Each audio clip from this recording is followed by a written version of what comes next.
Hey there, how are you today? It is Vernitra Thomas, better known as Tweet, and today I'm reading the powerful book, Banned Money Secrets by Richard Dotts. Banned Money Secrets by Richard Dotts.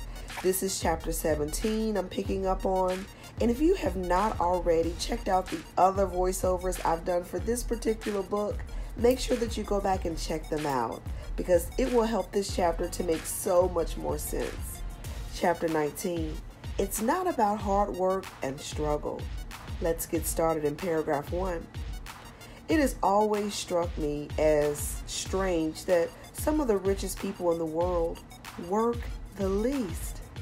The more I studied the hidden rich, the more I discovered that they work less than most people around them and yet achieve several hundred times the level of financial success. What is their secret? Before I stumbled upon these spiritual principles and put them into practice, I was also one who believed that money can only come through hard work. As a result, for several years of my life, I literally worked my back off to the wee hours of the morning with hardly any time left for my own personal enjoyment. While I did get some financial reimbursement out of it, I wasn't happy or fulfilled. In fact, I didn't feel good at all.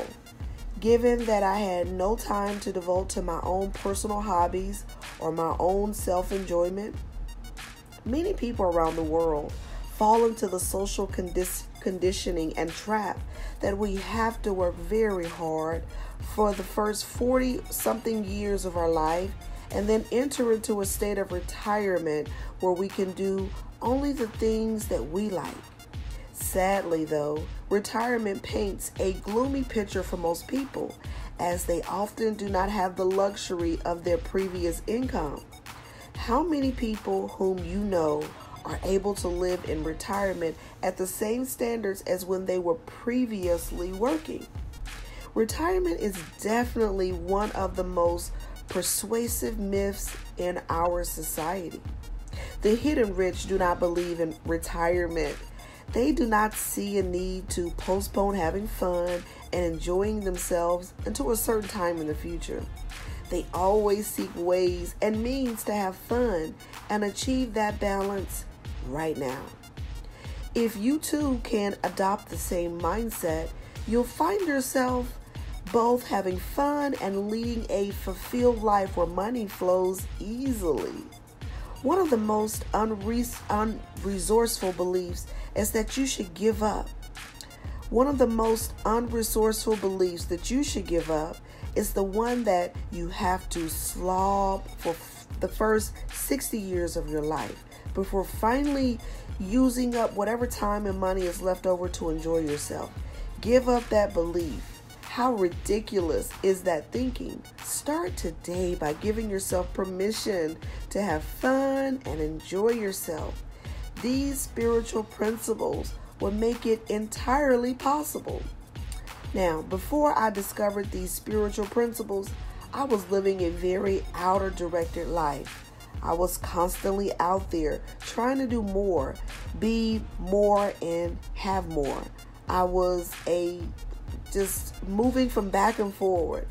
And as I mentioned earlier, always very concerned about whether I was in the right place at the right time.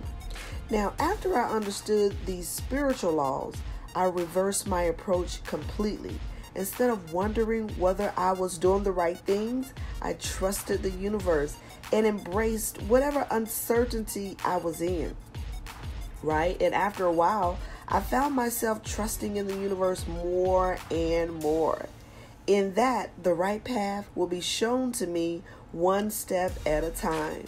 I can tell you from personal experience that ever since adopting this new mental attitude of taking things one step at a time and trusting the universe, miraculous changes have happened to me. I probably work 1/5 as hard as I used to, and I get 3 times as much done, and I'm more relaxed and focused whenever I work. The stress and strain is gone, okay? And yet the outer results keep coming. This is not just unique to me. Okay, reading the memoirs and successful individuals who have achieved outstanding levels of success in their field, and you'll find the sense of balance and flow to the way they organize their activities. They just let things be, and they take things one step at a time. Obviously, there are people who have had very difficult inner states from the rest of the population. Obviously, these people have a very different inner state from the rest of the population. I encourage you to adopt this attitude in your daily work or job, and you'll see the results coming even faster than you can imagine. It is possible though, okay? And it's probably difficult to just trust the universe completely once and for all. So I'm not asking you to adapt this new form of thinking immediately. Rather, over the next few days and the next few weeks, try to give up any obligations or should be doings in your life.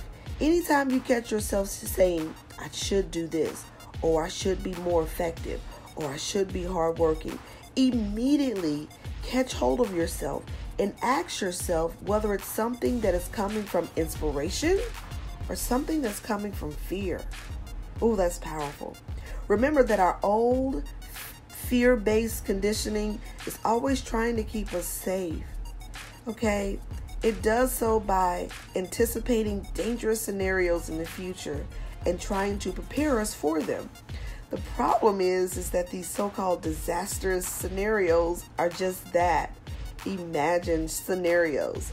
So for every ounce of energy that you expand into conjuring up these unwanted scenarios in your mind, there's no reason for you to expand into conjuring up these unwanted scenarios in your mind. Okay? There is no reason why that same energy can't be focused